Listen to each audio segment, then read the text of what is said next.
Okay, arita sa mga pahimangno, labi na sa mga lungsod nga daplin sa kadagatan. Ay, Ginoo ko, ay, naaday mga higala, kasag ba ito, lambay, o nasa kadagatan na to, nga pastilan makamatay man din ng kasyos. Oo, sige. O natay hulagwayan eh. No? Kini mga kasag nga makahilo. Ganit niya itong niaging simana. Nakabalita man ta niya itong pamilya bitaw. O,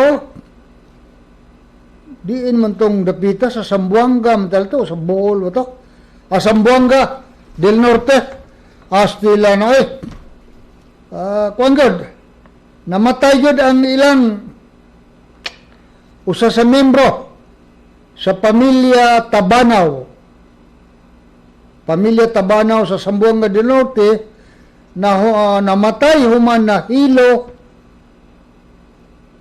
no? Sa pagkaon aning kasag. Kung sabi, ngalas binisaya aning makahilo ni mga higala niya ang timalilhan ani matud sa Bureau of Fire and Aquatic Resources. Ang tumoy sa iyang kanabitang kanang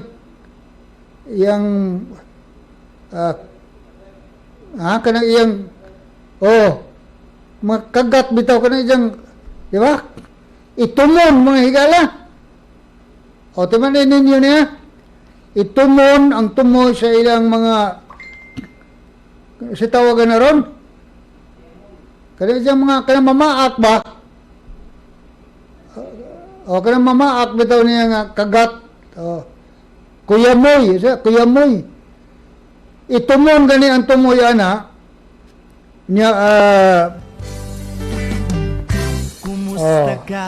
balhibon o napa mo ni pahimangno sa Bureau of Fire and Aquatic Resources nga dili kanon pastilan. Oy, ayaw na gud na ginuta, ayaw na kanang gitawag og devil's crab pastilan, no? Sa ngalan lang daan demonyo.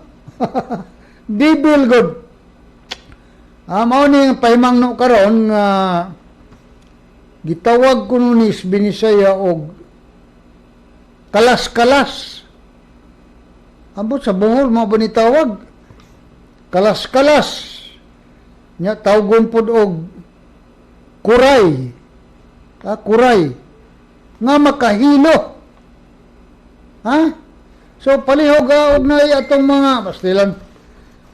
Labi na og mga bata may makadakop ani niya di takabantay ilang lutoon.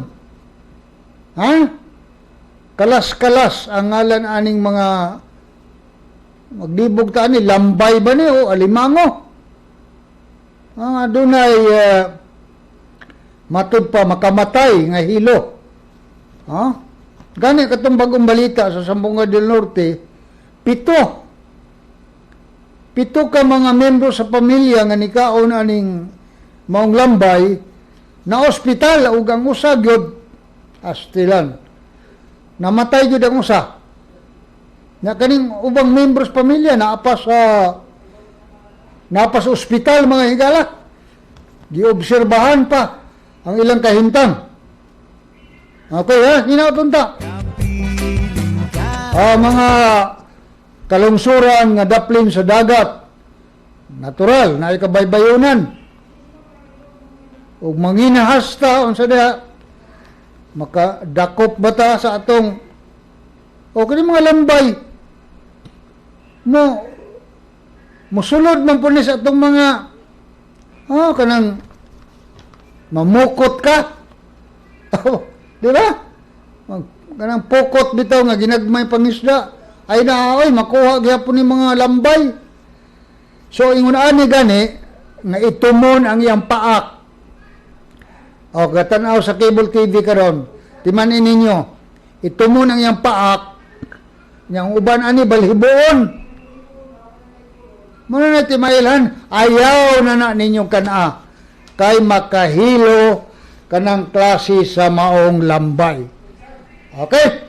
Hinaton ta, ato po ipangsugilan. Ato ipangsugilan sa ato mga silingan. Aron ang tanan, makabantay nining lambay nga makahilo, makamatay.